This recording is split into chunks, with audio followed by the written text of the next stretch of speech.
Olá, boa noite a todos e a todas. Bom dia, boa tarde para você que nos assiste através do YouTube. Estamos aqui mais uma vez reunidos, mais uma segunda-feira, após 2 finais de semana aí merecidos de descanso. Não que as aulas tenham sido cansativas, maravilhosas, para a gente poder reorganizar. Hoje, início a esse livro maravilhoso, mais um livro maravilhoso, né? Do Bert Helling, né? Com a supervisão da professora Isabela Oliveira. Gostaria de agradecer ao Hamilton pela maravilhosa ideia que teve de criar esse grupo e convidar a professora Isabela para nos dar essas maravilhosas aulas. A leitura de hoje fica por conta da Manuel. Professora Isabela, mais uma vez, muito obrigado aos seus pais, ao seu papai, à sua mamãe pela sua presença entre nós. Muito boa noite e a palavra é toda sua. Muito obrigada, Geraldo, muito obrigada a cada um de vocês. A força para estudar que está dentro de cada um de vocês, a força para se transformar. Muito obrigada, Beth, Sophie Helling, pela oportunidade, né, que nós temos de poder fazer essa leitura comentada e que ela também possa estar disponível para todas as pessoas. Então, vamos lá, começando o nosso livro. Lembrando, né, que hoje a dinâmica da nossa aula vai ser um pouquinho diferente, né, Geraldo? Nós vamos fazer, então, 1 hora de leitura e depois eu vou atender as pessoas que quiserem por mais meia hora colocar sua questão pessoal. Geraldo, eu acho que talvez... como é que a gente faria com relação à gravação dessa parte? A gente poderia desligar a gravação nessa hora, né? Ou gravar separadamente as duas partes para que possa ter uma privacidade, né? Exatamente. Tá? Tá bom. Ligo ela no final da leitura e aí nós reiniciamos novamente. Ok. Tá ótimo, então. Muito obrigada, Manuela, e vamos lá. Bert Hellinger, A Cura. Tornar-se saudável, permanecer saudável. Introdução. De onde vem a cura? O que levou a ela? Ela está no corpo? Ela está na alma? Ela está no espírito? De onde veio o necessário para a cura? A doença e a cura vêm no final do espírito. O corpo. Para onde olhamos primeiro quando precisamos da cura? Olhamos para onde algo dói, ou seja, olhamos primeiro para o nosso corpo. É no corpo, acima de tudo, que esperamos por alívio. Procuramos um médico que conheça o corpo e suas funções. Ele nos examina e encontra o local que está doendo e o órgão que está sofrendo. Trata do local dolorido e fornece ajuda ao órgão que não desempenha mais, parcial ou totalmente, as suas funções. Que meios ele utiliza no tratamento necessário para a cura? Ele utiliza os meios que possui à sua disposição como médico.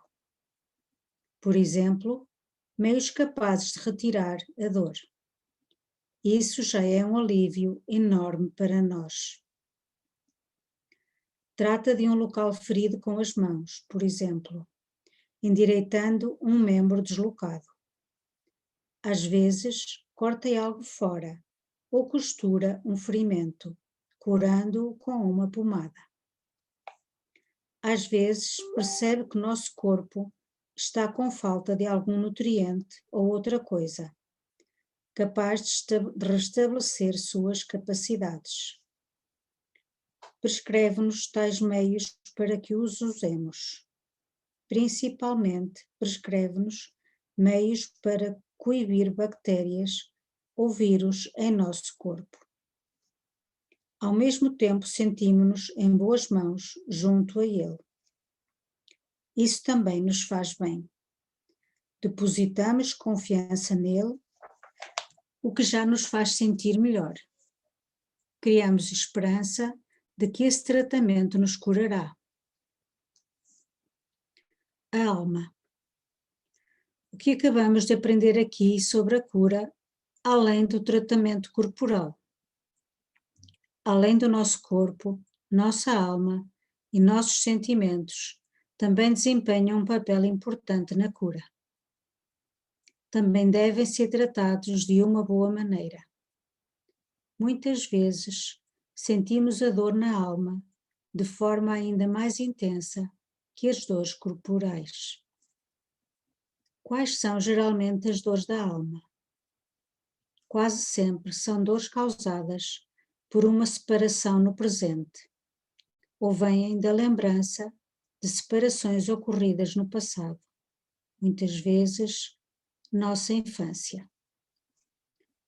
Tais dores são experimentadas como traumas, principalmente em casos onde somos expostos a elas de forma desprotegida, sem poder nos afastar delas.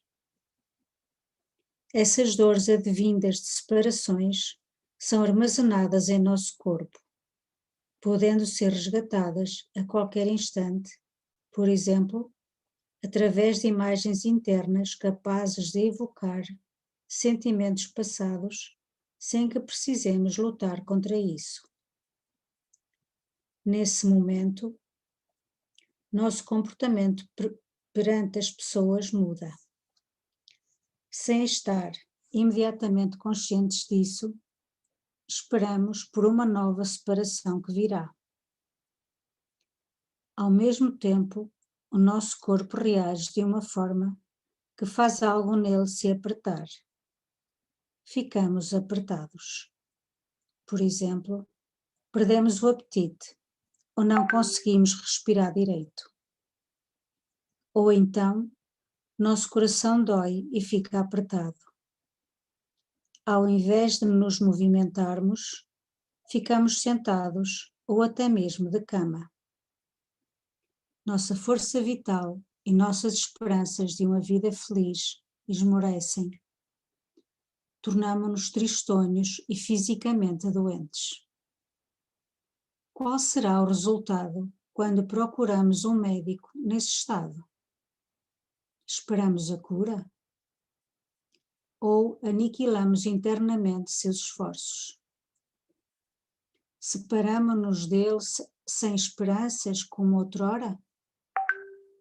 Onde começa a cura? Em primeiro lugar, na alma, através da cura das dores, da separação do passado.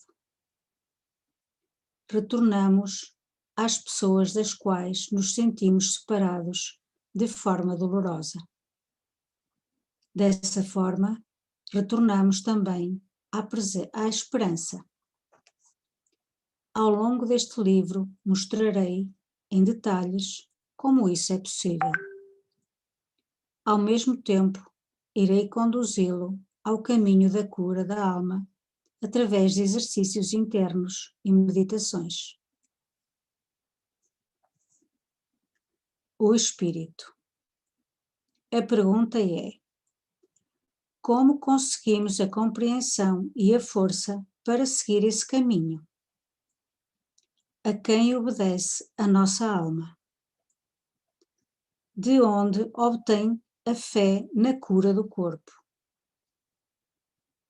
Ela obtém essa fé do amor, de um outro amor, muito além do amor que nos adoece primeiro na alma e depois no corpo. Pois o amor também faz adoecer. Por isso, é importante distinguir entre o amor que adoece e o amor que cura. Você se surpreende com esta informação? Essa compreensão se manifesta como verdadeira em diversos sentidos nas constelações familiares. Todavia, o amor que leva à doença é diferente do amor que cura. Diferentemente do amor que sentimos em nossas relações, o amor que cura é um amor do espírito. É o amor deste poder espiritual que, de forma criativa, trouxe à existência tudo aquilo que é. Como entramos em sintonia com esse amor? Como encontramos, através desse amor, a cura que nos conduz à vida plena, da forma como esse Espírito Criador desejou e determinou para nós. Este livro também traz muitas contribuições sobre esse tema. Bert Hellinger. Ok, vamos rapidamente recolher o que está aqui dentro dessa introdução do prefácio. Vocês podem perceber que Bert Hellinger já mostra 3 níveis de compreensão sobre a cura: o corpo, a alma e o espírito. E nesse livro ele vai tratar das 3 instâncias. Como vocês sabem, ele trabalhou muito mais a partir da alma, do espírito, do que propriamente o corpo, mas trabalhou, sim, compreendendo muitas dinâmicas ocultas de dores e doenças físicas. Então, ele observa o seguinte, só fazendo um resumo, como é importante a confiança e a esperança que nós adquirimos quando vamos, por exemplo, buscar um auxílio de um médico. E por que eu ressalto isso? Porque uma boa parte do tratamento, ele nos mostra que tem a ver com essa fé, que não é uma fé cega, nem é um amor cego, mas é uma fé, uma confiança que vem da compreensão. Vem da compreensão desse amor, que ele chamou de o amor que cura, e que nós já sabemos que é o amor do Espírito. Muito importante também de marcar aí, ele mostra que a cura começa no nível da alma, na cura das dores de separação do passado. A primordial é a nossa separação da nossa mãe, às vezes também a separação do nosso pai. E o que ele mostra, que eu acho que também é muito importante, que todos esses traumas, essas sensações, emoções, sentimentos, imagens, pensamentos, ficam armazenados no nosso corpo. Então, por isso é tão importante dentro do nosso trabalho, do trabalho que o Bert Hellinger desenvolveu, poder entrar em contato, de olhos fechados, com estas imagens que estão armazenadas dentro do nosso corpo e que podem ser também percebidas de outras maneiras, através de imagens, através de sensações, através de sentimentos, movimentos internos que nós podemos perceber quando estamos de olhos fechados. Então, a cura começa nesse nível, na cura das dores de separação, e aquilo que pode nos conduzir à cura é essa sintonia com esse outro tipo de amor que ele chamou de o amor do Espírito.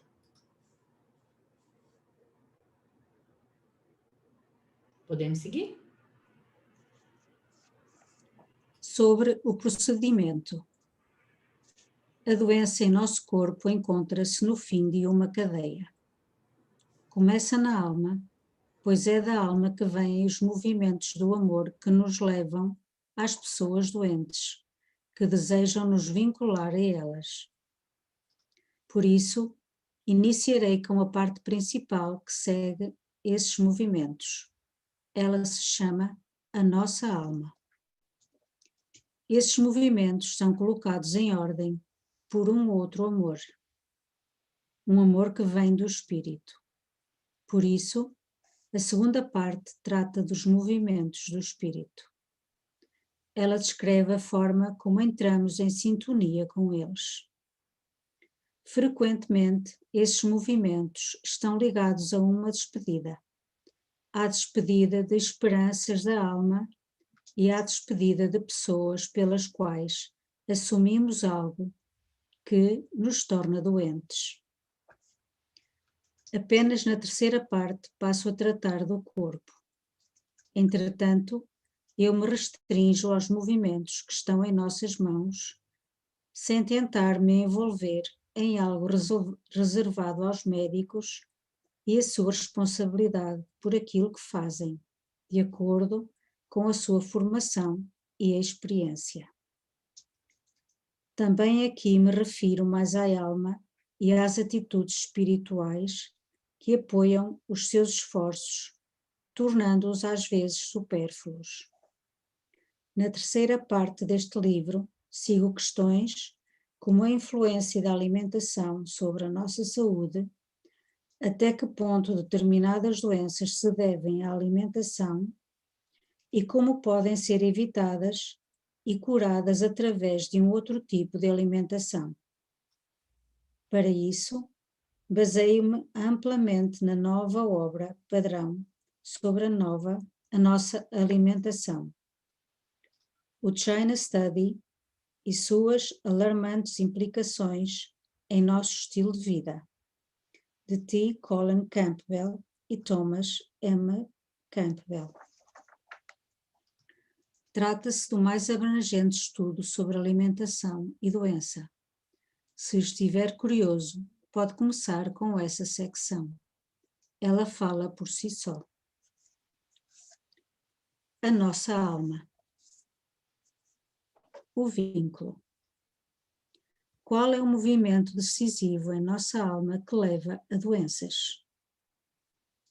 É o amor do vínculo. O amor que nos liga à nossa família e aos seus destinos. Esse amor do vínculo é elementar. Estamos entregues a ele. Ele nos prende à nossa família e a tudo o que nela aconteceu. Ela nos prende à sua grandeza, ao bem-sucedido e ao completo, tornando-se uma força. Ao mesmo tempo, liga-nos ao que não está resolvido e difícil em nossa família, as suas cargas e a sua culpa. Somos levados a tomar parte na responsabilidade, embora, frequentemente, não saibamos e nem sejamos culpados por algo relacionado a isso. Mesmo assim, temos que carregar junto essa carga. Como ocorre esse vínculo? Que forças agem por trás dele? Pertencer à nossa família é nossa necessidade básica. Esse vínculo é o nosso desejo mais profundo. A necessidade de pertencer a ela vai além, até mesmo, da nossa necessidade de sobreviver. Isso significa que estamos dispostos a sacrificar e entregar nossa vida pela necessidade de pertencer a ela. Ao reconhecer as consequências abrangentes dessa necessidade, compreendemos que, devido a esse desejo pelo vínculo, estamos dispostos a ficar doentes e deficientes, morrer de forma estranha ou até mesmo tirar a própria vida no lugar de outros membros da nossa família. Você ainda consegue me acompanhar? Ou está assustado com o que eu digo? Digo isso apenas porque existem maneiras de mudar esses destinos, de forma a encontrar, com a sua ajuda em um nível mais elevado, a força para nos libertar desses vínculos que nos tornam doentes. O campo espiritual. Todos nós nascemos no interior de uma alma coletiva, em um campo espiritual que partilhamos com os membros da nossa família. Essa alma vai além dos limites do nosso corpo, ligando-nos de forma profunda a todos os que pertencem a ela. Muitas vezes, tornam-se nosso destino ainda no útero materno. Por exemplo, através de uma deficiência ou talvez através de um aborto ou de alguma outra forma que não chegamos a nascer. Ao mesmo tempo, tornamo-nos o destino deles. De uma forma ou de outra, permanecemos conectados. Por um lado, essa alma coletiva abrange uma faixa restrita, ou seja, apenas determinadas pessoas. Por outro lado, vai além, abrangendo um círculo maior ou até mesmo diversos círculos. Por exemplo, o povo a que pertencemos com seu destino, a sua religião e a sua cultura em comum, a sua raça em comum. Todos eles com seu destino especial e seu passado em comum, bem como suas doenças especiais. Finalmente, a humanidade como um todo e com ela a Terra e o mundo. Todos eles exercem influência sobre a nossa saúde e as nossas doenças, bem como sobre as circunstâncias que suportam ou ameaçam a nossa vida. Aqui, restrinjo-me primeiramente apenas ao círculo menor de nossa alma e conto o número de pessoas que pertencem a esse círculo. Às vezes, os limites ficam pouco definidos. Talvez você se pergunte nesse ponto como posso saber quem pertence a essa alma coletiva. Sei disso através de compreensões que me foram dadas, principalmente através das minhas compreensões sobre os movimentos da consciência que pude verificar durante as constelações familiares, juntamente com muitos outros. Você também pode verificá-los por meio da sua observação. Gostaria de mencionar aqui Rupert Sheldrake, com suas compreensões e observações sobre os campos morfogenéticos, em seus livros e em conversas pessoais, foi um importante companheiro em meu caminho. Agora mencionarei cada uma das pessoas que pertence à nossa alma coletiva. 1. Nós mesmos, com todos os nossos irmãos e irmãs, mesmo os não nascidos ou falecidos precocemente, e também um gêmeo que não tenha sido separado, e também um gêmeo que tenha sido separado de nós, ainda no útero materno. Este é o nível mais baixo. 2. Nossos pais, incluindo seus parceiros anteriores, juntamente com todos os seus irmãos e irmãs. 3. Nossos avós, também incluindo seus parceiros anteriores. 4. Às vezes, essa linha ancestral vai ainda além no passado, incluindo alguns dos bisavós. Este seria o círculo dos familiares consanguíneos, cuja influência sobre nossas doenças ou deficiências pode ser observada e verificada. Também pertencem à nossa alma coletiva outras pessoas que não são nossos familiares, mas cujo destino partilhamos. Aqui estão incluídos: 1. Todos aqueles cuja perda ou morte ocasionou uma vantagem para nós e nossa família, como, por exemplo, uma herança. 2. Todos aqueles cuja morte foi causada por culpa de um membro da nossa família. 3. Todos aqueles que possuem culpa com relação à morte de algum membro da nossa família ou causaram danos graves a alguém da nossa família. Formamos uma comunidade de destino, juntamente com os indivíduos mencionados nesta secção. Partilhamos com eles uma alma coletiva, um campo espiritual em comum. O que isso significa? 1. A sua exclusão do nosso amor faz com que um membro da nossa família passe a representá-los durante a sua vida, sem que tenha consciência disso. Por exemplo, através de uma doença ou de uma deficiência, mas também da forma que vivem e morrem. 2. A sua inclusão consciente à nossa família e à nossa alma coletiva libera nossos emaranhamentos em seus destinos, emaranhamentos que nos fazem adoecer, aliviando suas consequências. Ok.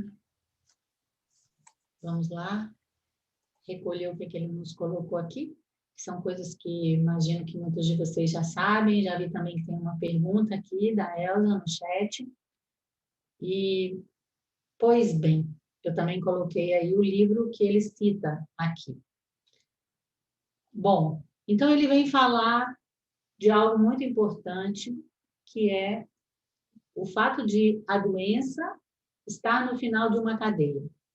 Mas o que é que está no começo da cadeia? Ele já falou da separação, nós já sabemos que a separação primordial é com a mãe, todos os traumas, e ele inclui aqui outras pessoas, outros problemas que podem acontecer dentro da família ou dentro da comunidade de destino que levam às doenças.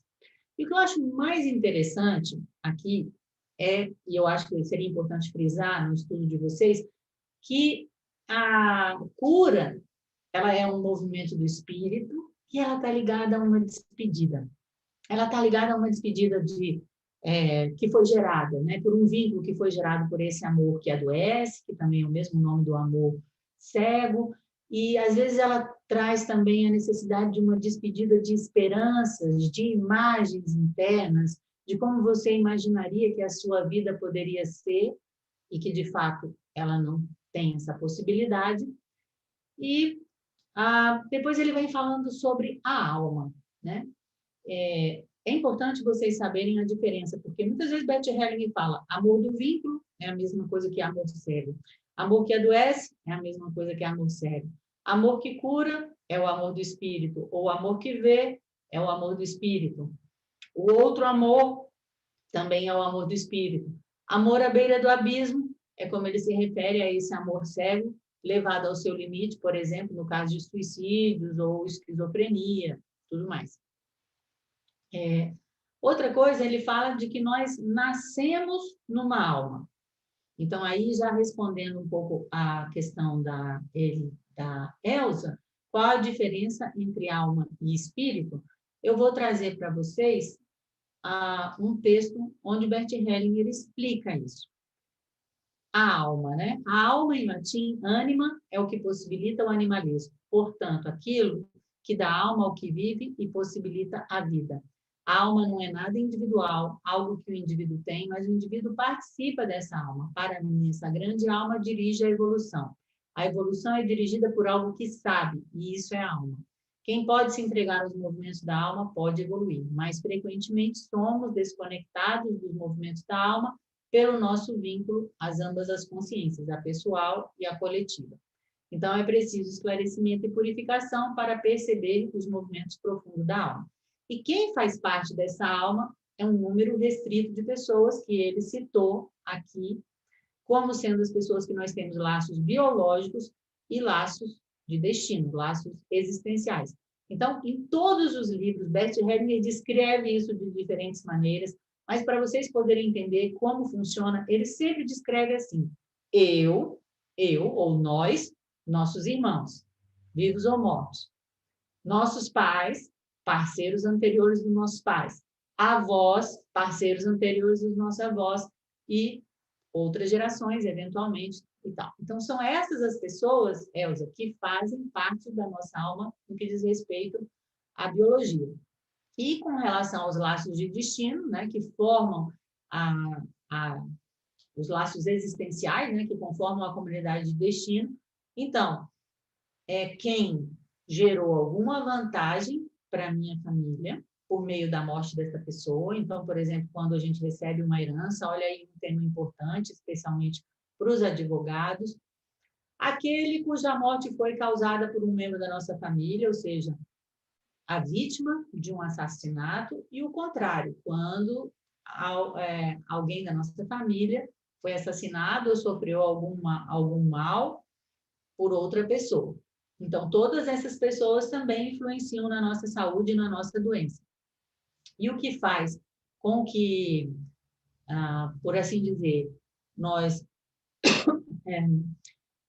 assumamos o destino dessa outra pessoa é o amor do vínculo, é o amor cego, esse amor que faz com que essa outra pessoa que foi excluída seja representada. Então, a raiz de tudo está num trauma de separação ou num trauma, por exemplo, de exclusão. Agora, só terminando de responder a Elza, o espírito, Elza, é uma dimensão maior. O espírito, para Bert Hellinger, é uma dimensão criativa que vai além dessa alma, porque essa alma, segundo ele, ela está delimitada por essas pessoas. E o espírito não. O espírito é o que conduz a toda a humanidade. Então, ele fala da existência de um espírito humano e da existência de um espírito que vai além do espírito humano, que é o espírito criativo, que é o espírito que engloba tudo que existe no universo, que move tudo que existe dentro do universo. Então, a alma diz respeito a esse grupo de pessoas. E o espírito, por exemplo, diz respeito a toda a humanidade ou a todo o universo. Está claro para vocês? E se vocês quiserem a definição exata, para não ter que ler e tomar um pouco de tempo aqui, procurem no livro Amor do Espírito, que lá vocês vão ter essa definição bem clara. Alma, espírito humano e espírito criativo.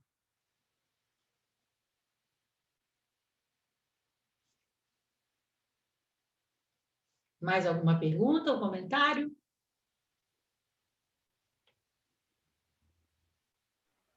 Então, prosseguimos. A transferência.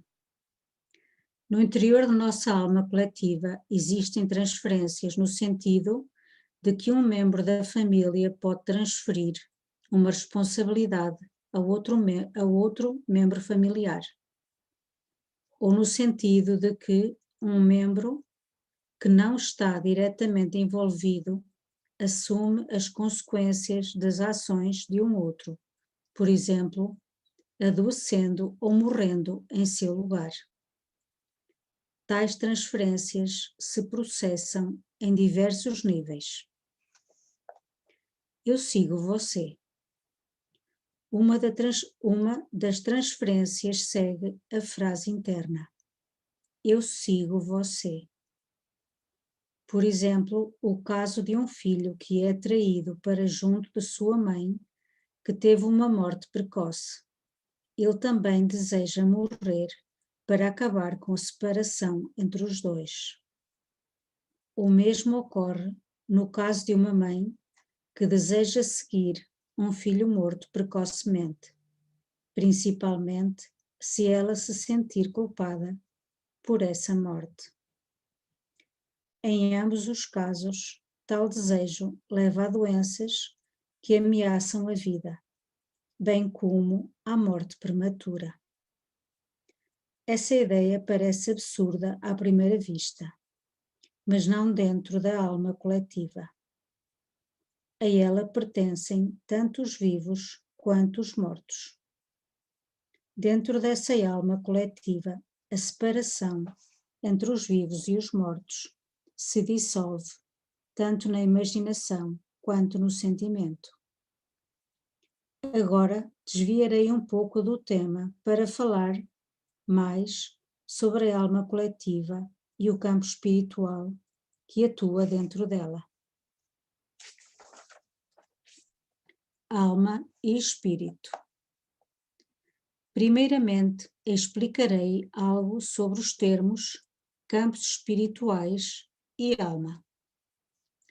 Durante uma conversa com Rupert Sheldrake, abordamos o tema dos campos espirituais e, nesse sentido, também dos campos morfogenéticos. Ele me disse que, no início do século XX, diversos filósofos na Alemanha observaram, em diferentes áreas de vida, a atuação de uma alma coletiva. Do contrário, não seria possível explicar diversos fenômenos que ocorrem em nosso mundo. Nesse sentido, falou-se também sobre uma alma mundial. Uma vez que a palavra alma possui uma associação muito forte com concepções religiosas, ela foi substituída pelo termo campo. Ao invés de falar sobre uma alma coletiva, falava-se sobre um campo coletivo, chamando-o de campo espiritual. Isso fez com que as referências ao aspecto pessoal fossem removidas desse campo, tornando-se o mesmo objetificado e impessoal. Contudo, podemos observar que a nossa alma coletiva se movimenta dentro de um determinado campo espiritual, que se baseia em determinadas ideias. Essas ideias tomam a serviço todos aqueles que pertencem a esse campo espiritual. Todos aqueles que pertencem a esse campo têm de concordar com essas suposições, mesmo que contradigam a razão. Esse campo espiritual define principalmente aquilo que pode ser percebido e sabido pelos que pertencem a uma alma coletiva e, dessa forma, a esse campo espiritual. Assim, tais campos espirituais não estão, de forma alguma, relacionados a algo espiritual no sentido de seguir a razão e a percepção exata, mas sim a sistemas de crenças que servem a outros fins. Como poderá ser visto melhor mais adiante neste livro, o sentido atribuído à palavra espírito é completamente diferente do assumido pela mesma na expressão campos espirituais. Por isso, utilizo o termo campos espirituais apenas em conexão com a alma coletiva. Os campos espirituais estão a serviço da alma coletiva e da união de seus membros. Os campos espirituais possuem pouco em comum com a palavra espírito, em seu sentido amplo de inteligência criativa e amor criativo, chegando até a se opor à mesma. Por isso, em minhas explicações subsequentes, a palavra espírito não possui o mesmo sentido que possui em campos espirituais. Os sistemas de crenças. O campo espiritual que une os membros da nossa alma coletiva por meio de convicções em comum constitui um empecilho às nossas observações racionais. Contudo, tais convicções são, de forma contrária a toda a razão, aceitas pelos membros desse campo espiritual, ou seja, os membros dessa alma coletiva. Por quê? Porque qualquer divergência com relação a tais convicções é associada com o medo de perder o direito de pertencer a essa alma coletiva. Como você já deve ter percebido, aqui entram em jogo os outros círculos da nossa alma coletiva. Por exemplo, a religião, assim como outras filosofias. Elas estabelecem seu poder e influência do medo que temos de colocar em jogo o direito de pertencer à nossa alma coletiva. Medo de perdê-lo se questionarmos tais convicções ou nos afastarmos delas. Esse medo é justificável. Aqueles que submetem tais convicções a um exame crítico, buscando trazer à tona a irracionalidade delas, devem estar preparados para ser excluídos desse campo espiritual e ser perseguidos como dissidentes. Trata-se do sacrifício da própria razão em nome do direito ao pertencimento. Podemos imaginar quão difícil é seguir a nossa razão, quando isso nos pode custar a saúde e a vida. A pergunta é possível que um campo espiritual se modifique? Será que é capaz de se libertar das amarras desse sistema de crenças? Rupert Sheldrake observou que um campo espiritual só pode se modificar sob a influência de um outro movimento espiritual vindo do exterior. Ao mesmo tempo, isso significa que a cura de doenças e, acima de tudo, o desejo de morrer, no qual uma pessoa deseja seguir um morto, não podem vir do interior da alma e do campo espiritual que a domina. Eles vêm atrás de um movimento do espírito criativo, cujo amor inclui a todos igualmente, ou seja, do exterior de nossa alma coletiva.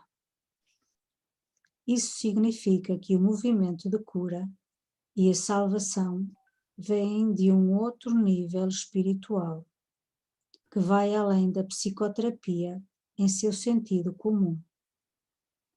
Isso acontece porque se movimenta quase completamente dentro das fronteiras do campo espiritual coletivo e de seu amor limitado. Já antecipei aqui alguns aspectos. Na segunda parte deste livro, intitulada de O Espírito, falarei mais sobre os movimentos do espírito que ultrapassam as fronteiras da nossa alma coletiva.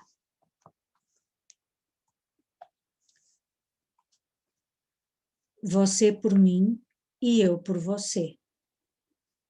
Retorno agora aos movimentos de nossa alma coletiva que conduzem a doenças graves e, finalmente, à morte. Primeiro havia mencionado o movimento Eu sigo você. A seguir, mencionarei os movimentos Você por mim e eu por você. O efeito mais limitante e com consequências mais amplas para a nossa saúde é o da decisão interna eu por você, ou seja, o desejo de adoecer ou morrer no lugar de um outro membro familiar. Não que essa decisão seja proferida em voz alta ou conscientemente. É necessário o centramento para senti-la e se expor a ela em toda a sua extensão. Isso vem à luz de forma mais evidente nas constelações familiares, através de nossos representantes. Ao representar uma pessoa doente ou deficiente, ou até mesmo apenas a sua doença, os representantes são tomados e guiados por uma força curativa, que mostra a direção para a qual nossa doença aponta e as pessoas pelas quais se sente atraída. Ao mesmo tempo, vem à tona uma outra transferência, na qual um outro membro familiar diz: Você por mim. Trata-se sempre de uma pessoa que se sente culpada, por exemplo, a mãe que abortou ou doou um filho. A pessoa que diz no seu íntimo, eu por você, é geralmente um filho. Às vezes, pode ser um parceiro. Nesse caso, devido a uma transferência ligada à sua família e à sua infância.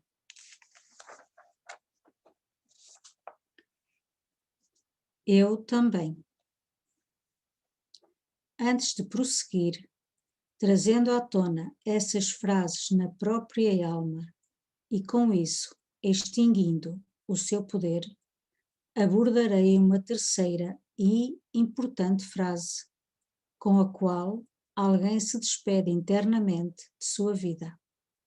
Ela se chama Eu também. Essa frase é dita, por exemplo, a um gêmeo que morreu ou a um irmão abortado. Geralmente é uma frase de uma criança. O comportamento agressivo de uma criança, apesar de ser ainda tão pequena, muitas vezes tem suas raízes nesta frase, embora ela se articule apenas através de um sentimento. Essa frase está intimamente ligada à frase Eu sigo você. Ela se dirige ao mesmo tempo aos vivos. É um apelo a eles e busca colocar algo em ordem, geralmente como um último esforço. Já se pode prever as consequências abrangentes dessas 3 frases sobre a saúde em uma família. Para poder compreendê-las e as suas consequências, prossigo com essas reflexões, dizendo algo sobre as desordens do amor. Até agora pode parecer que os movimentos do amor que agem em nossa alma coletiva pesam mais sobre seus membros do que os ajudam. Contudo, nossa alma coletiva segue ordens que lhe são pré-determinadas partindo de fora. Ao contrário do campo espiritual, que obscurece a nossa percepção através de sistemas de crenças, tais ordens constituem fundamentos para qualquer relação humana. Essas ordens são pré-estabelecidas nas nossas relações humanas e, assim, na nossa alma coletiva. Elas também são trazidas à tona através das constelações familiares.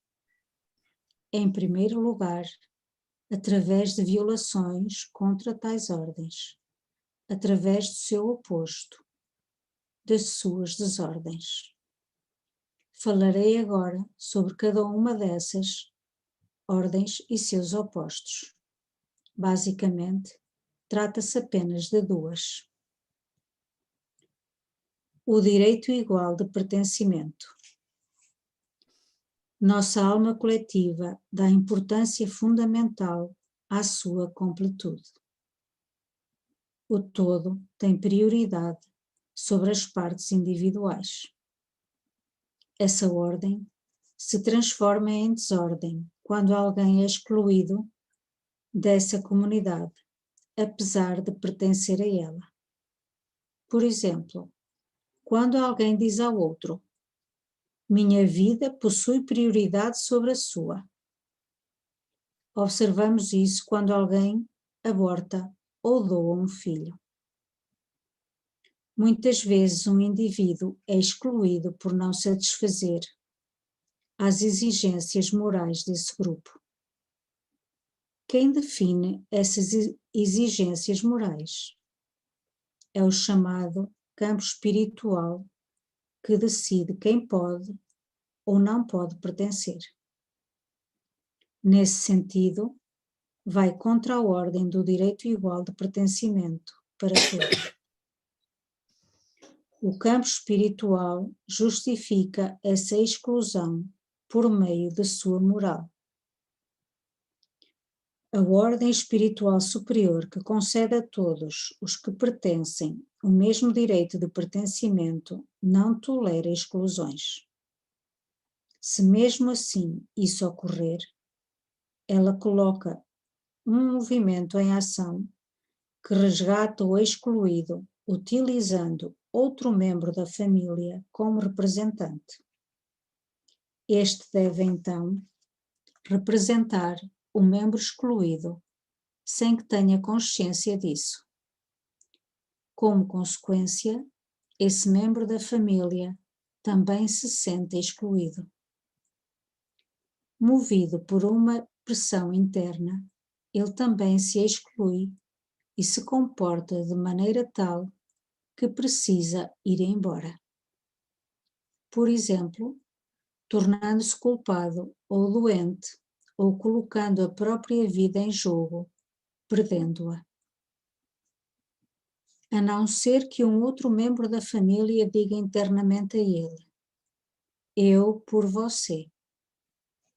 Por exemplo, uma criança. Com isso, a desordem da exclusão passa para a próxima rodada, sem ter sido colocada realmente em ordem. Você ainda pode me acompanhar? É demais para você? Você se reconhece nos movimentos que fazem adoecer? Devo interromper aqui meus esforços no sentido de trazer à tona diversos panos de fundo ocultos daquilo que faz adoecer? Por favor, quero que fique claro para você que, acima de tudo, o que me importa aqui são os caminhos que possibilitam a cura. Suporta um pouco mais, até que apareça finalmente a luz no fim do túnel que leva ao lado de fora. Antes e depois. Outra desordem que, em diversos aspectos, torna um indivíduo doente e também constitui, de outras formas, obstáculos ao sucesso da vida, é a violação da hierarquia do antes e depois. Em nossa cultura, essa hierarquia foi amplamente excluída da consciência. Quanto mais a ignoramos, maior o efeito adoecedor exercido por ela. Principalmente porque muitas vezes aparece em forma de amor. Aqui também se observa a arrogância do amor que viola a hierarquia, possui um efeito nocivo sobre a saúde e o sucesso. O que significa antes ou depois em nossa alma coletiva. No sentido original, antes e depois são entendidos temporalmente.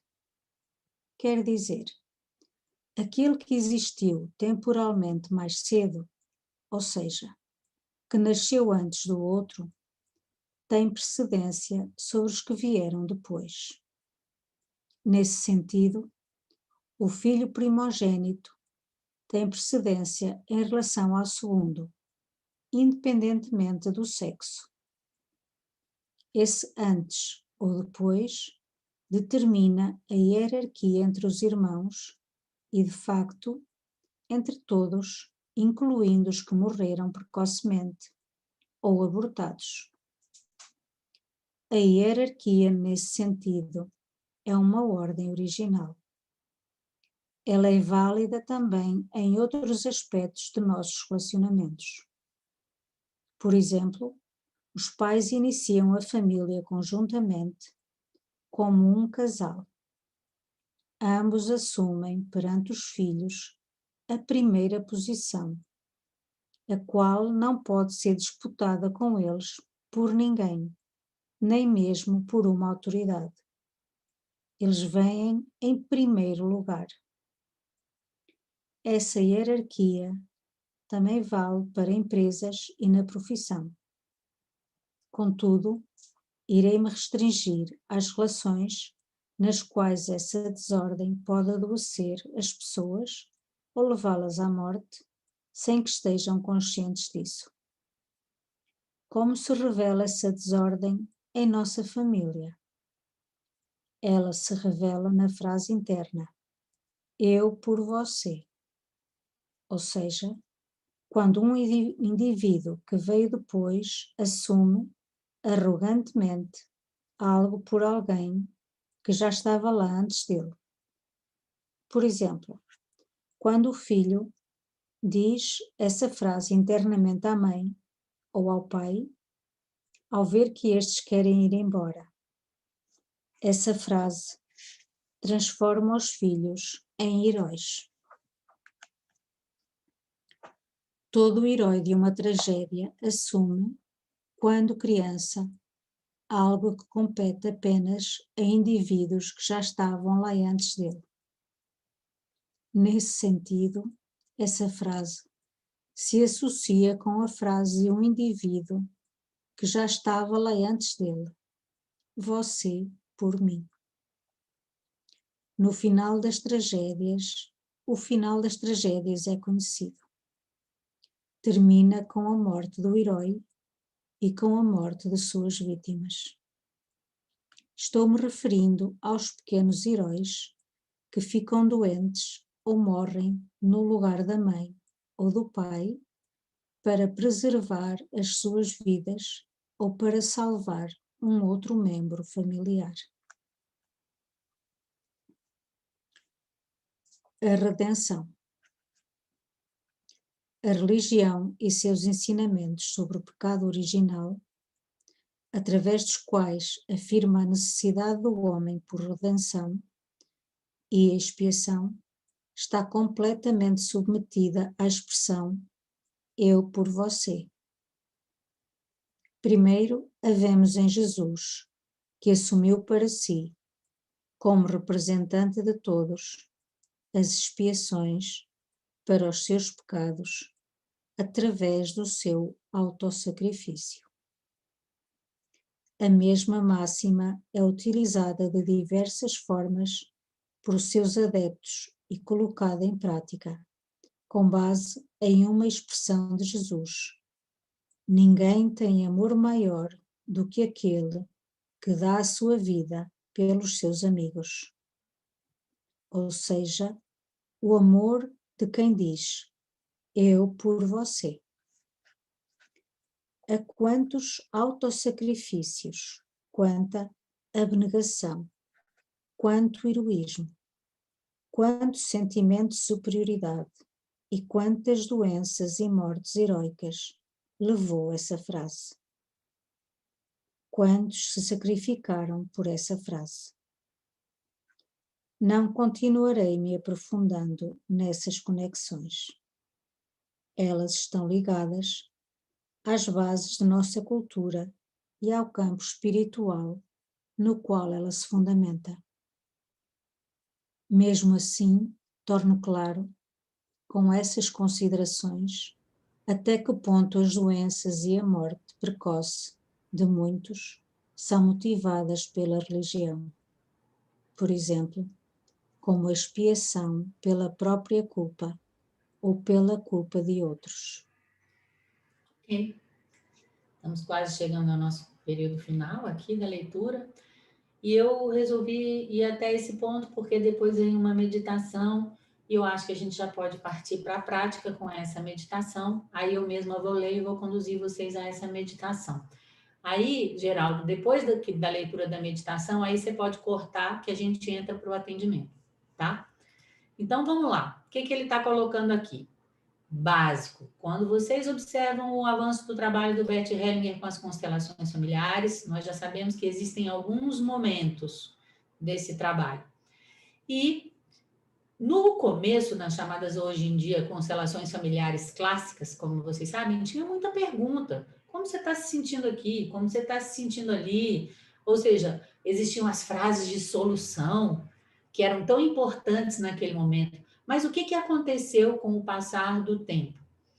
Essas frases, que na verdade, as chamadas frases de soluções, estavam trazendo à tona essas dinâmicas profundas e que depois foram reduzidas a essas três que Bert Hellinger colocou aqui. E ele descreve essas três como transferências, que é quando um membro da família assume por outro ou transfere para outro as suas responsabilidades, né? Ou a sua culpa. Então, a primeira é eu sigo você. Isso geralmente é um filho em relação a uma mãe que está morrendo, ou uma mãe em relação a um filho que morreu, ou qualquer outro destino difícil que aconteça dentro da família. Eu sigo você.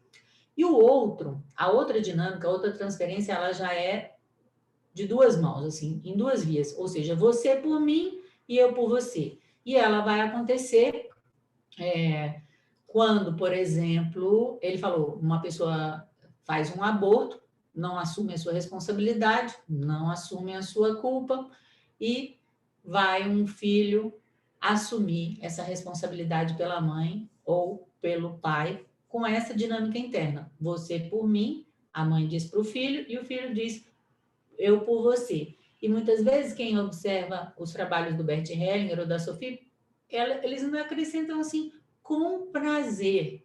Ou seja, esse assumir pelo outro a sua responsabilidade, a sua culpa, é feita com prazer. Ou seja, tem um sentimento bom, tem essa ideia de uma consciência leve.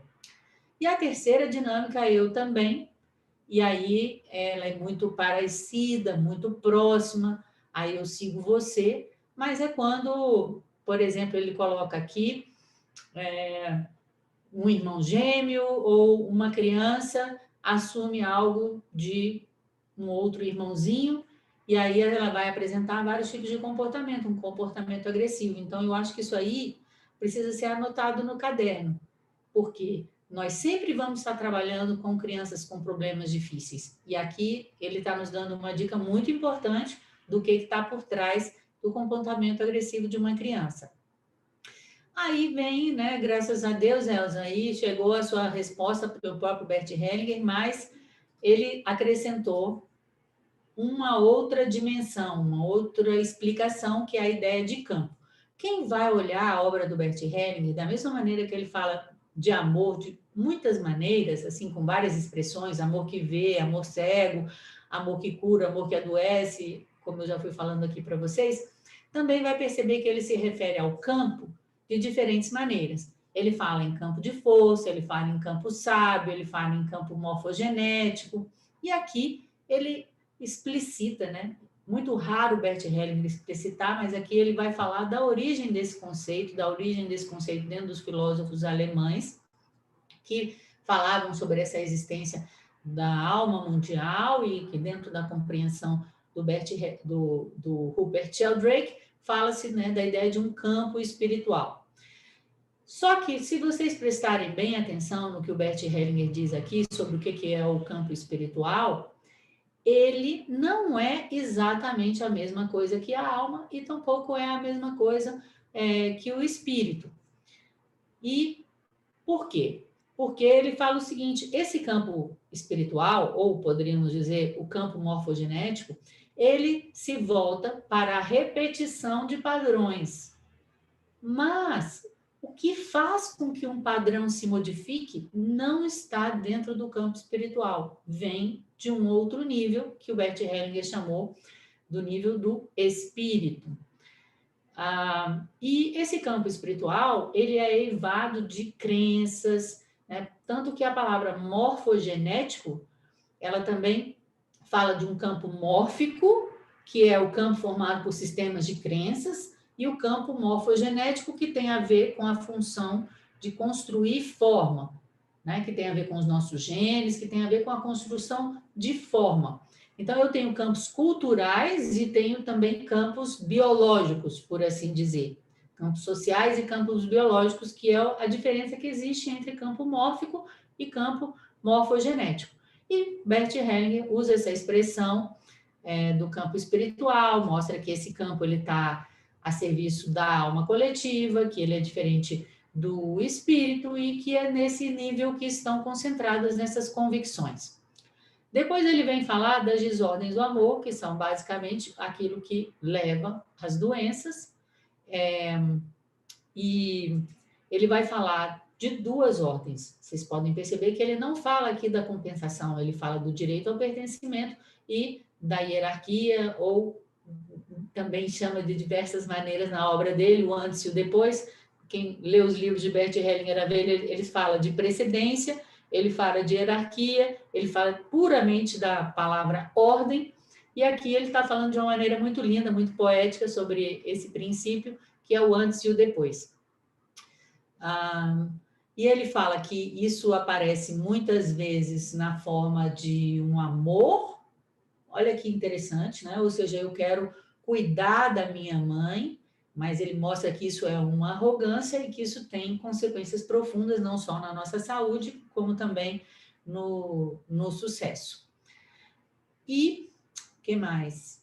Ele fala, então, que essa desordem ela se desenvolve em grande medida pela frase eu por você, e que está por trás do heroísmo, ou seja, é aquele filho que, quando é criança, assume alguma coisa trágica pelo seu pai ou pela sua mãe, uma culpa, uma responsabilidade, ele vai se tornar um herói, quer dizer, vai colocar a sua vida a serviço daquela solução, mas só que aí não tem nenhuma solução, e a tragédia leva, então, o herói à morte e também as vítimas. E depois, muito corajosamente, Bert Hellinger fala sobre a redenção, sobre a religião, né? Nessa parte ele vai falar sobre como essa leitura da religião sobre o pecado original, um pecado original que precisa ser, entre aspas, limpo, purificado, e que nos leva ao sofrimento e que levou, por exemplo, Jesus à morte para a nossa salvação. Essa redenção e que a religião propõe, na verdade, ela não cura, ela não resolve, porque ela continua nessa dinâmica,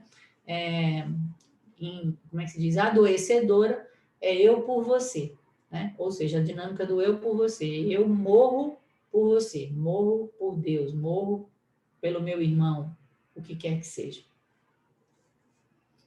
Alguma pergunta sobre isso? Mara, estou vendo você. Quer fazer uma pergunta? Que a Mara está assim, ó. Quando falou ali em religião, o que aconteceu? Não é um assunto muito fácil. Sou Isabela. Sim. Pode falar. Desculpa, Mara, pode falar, fica à vontade. Não, eu só fiquei nessa dúvida Tudo bem, Isabela? Só fiquei nessa dúvida a respeito da religião mesmo. Eu por você. Porque Jesus não morre para poder nos libertar do pecado original. Sim. Então, ele, na verdade, é esse herói que ele comenta. Em termos amplos, né? Eu por vocês. Sim. E por isso o fim dele também é trágico. E por isso também, muitas vezes, Bert Hellinger constelou Jesus. Constelou Jesus, eu vi várias vezes, não foi só uma, não, foram várias vezes. Aí você fala, ele constelou Jesus histórico, ele estava constelando essa imagem adoecedora. A imagem de que alguém tem que morrer para que eu possa estar livre dos pecados ou que seja necessária a expiação. Entendi. Obrigada. De nada. Mauro? Professor, lá na página 20, no tópico 2, tem uma frase, será que você poderia dar assim, dar a tua visão sobre essa frase, professora Isabela? Sim, ela é muito importante. Obrigada, Mauro, por estar trazendo isso. O que ele fala, né? Ele fala o seguinte: partilhamos com ele uma alma coletiva, um campo espiritual comum, né? Dentro da nossa comunidade de destino. Então, isso faz o quê? Se nós excluímos uma pessoa, isso vai fazer com que outra pessoa seja representada e vai se perpetuar, entre aspas, aquela doença, aquele destino, aquele mal. E o item 2 fala o seguinte: a sua inclusão consciente à nossa família, ou seja, desse excluído, e a nossa alma coletiva, libera nossos emaranhamentos em seus destinos, emaranhamentos que nos fazem adoecer, aliviando suas consequências. Por que essa frase é tão importante? Porque aqui ela mostra o trabalho essencial. Não necessariamente eu preciso de uma constelação para tudo. O que é necessário é a inclusão consciente. Entende? Então, por isso a gente fala, vamos diminuir a quantidade de constelações ao mínimo e vamos trabalhar com a compreensão. Isso a gente pode fazer à distância, como nós vamos fazer agora. Isso nós podemos fazer sozinhos, conosco mesmos, quando nós vamos estudando, como nós estamos fazendo aqui. Tá claro para você? Obrigada. Uma lembrança importante. Mais algum comentário?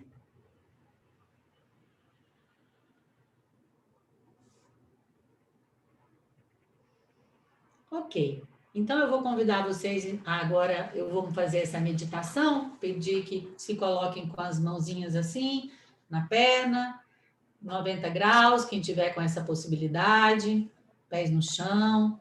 E vamos fazer essa meditação. Logo depois dessa meditação, o Geraldo vai desligar a gravação e religar, se for o caso, mas para a gente poder, então, responder alguma questão pessoal de vocês, ok?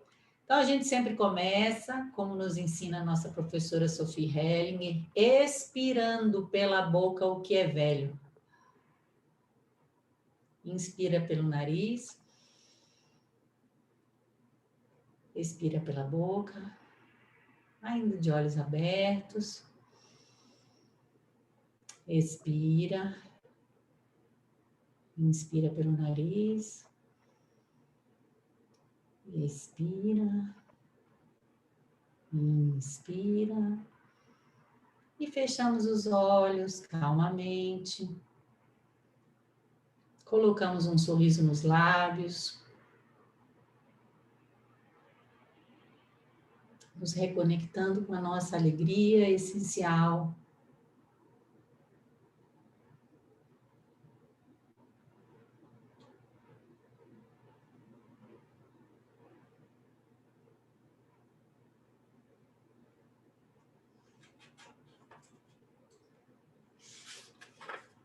Meditação.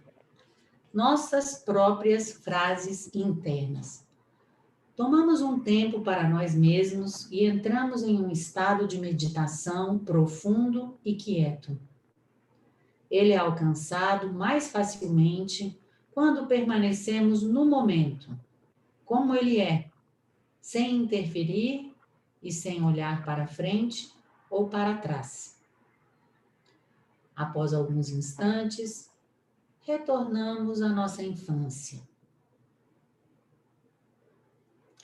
Olhamos para situações nas quais nos preocupamos com nossa mãe ou com nosso pai.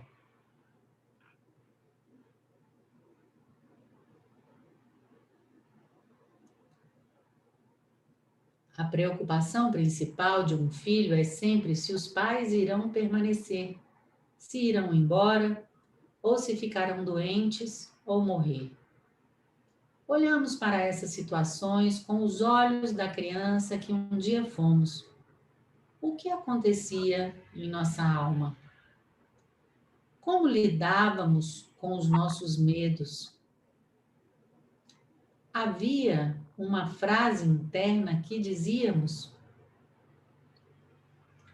fizemos uma promessa a um poder maior, ou até mesmo um voto no sentido de: se você fizer com que eles fiquem, então eu irei. Tais frases são similares à frase antes eu do que você. A pergunta é: o que sacrificamos em tal ocasião? E o que estávamos dispostos a sacrificar como retribuição pela dádiva de que a situação da mãe ou de um outro membro familiar melhorasse, permitindo-lhe permanecer conosco? Será que sacrificamos internamente algo de nossa saúde? Estávamos dispostos até a morrer? Como isso afetou a nossa vida? Como passamos a nos relacionar com o nosso corpo?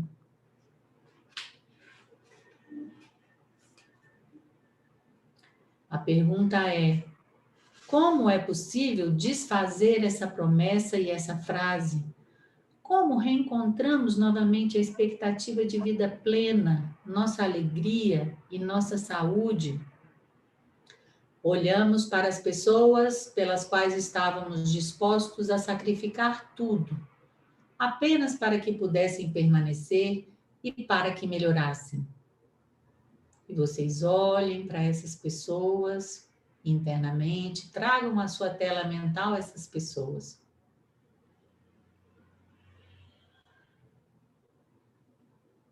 Ajoelhamo-nos internamente perante elas, internamente, e as olhamos.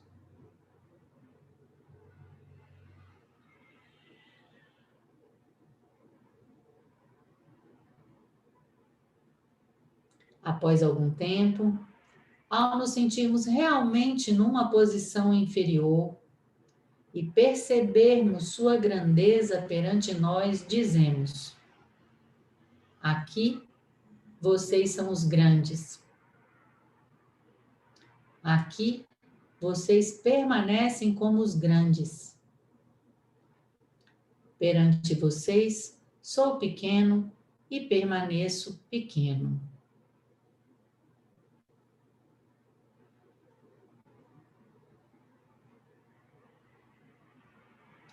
Depois olhamos para além deles, para um poder eterno, em cujas mãos estão exclusivamente o destino deles e o nosso.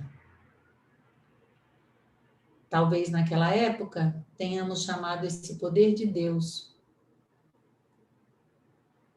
Olhamos esse poder nos olhos e talvez possamos ver como as lágrimas escorrem sobre suas faces, ao ver tudo aquilo que estivemos dispostos a sacrificar pelos nossos pais ou por outros. Ele nos dá a mão. Reunimos toda a nossa coragem e dizemos a ele: por favor, retire todas essas frases, todas as minhas promessas, todas as minhas esperanças daquele tempo. Eu as coloco em suas mãos e as entrego a seu amor. Da mesma forma que lhe pedi para salvar meus pais, ou quem quer que tenha sido, salve também a mim dessas frases. Por favor.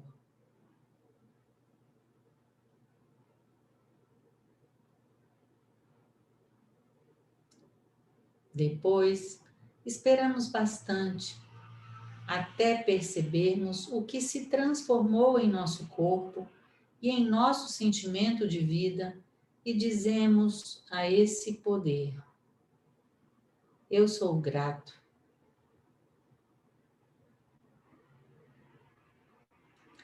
Aqui, acompanhei-os apenas nesta única frase.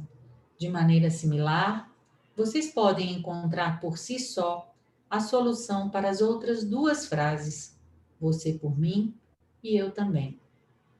Se você achar a solução também nesses casos, penetrará num outro campo espiritual, um campo espiritual amigável perante a vida de todos nós. De que forma? Feliz.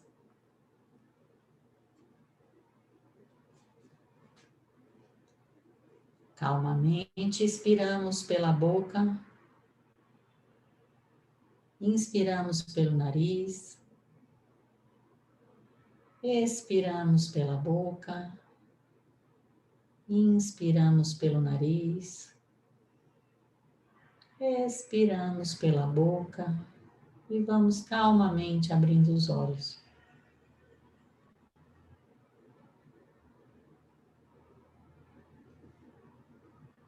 Ok.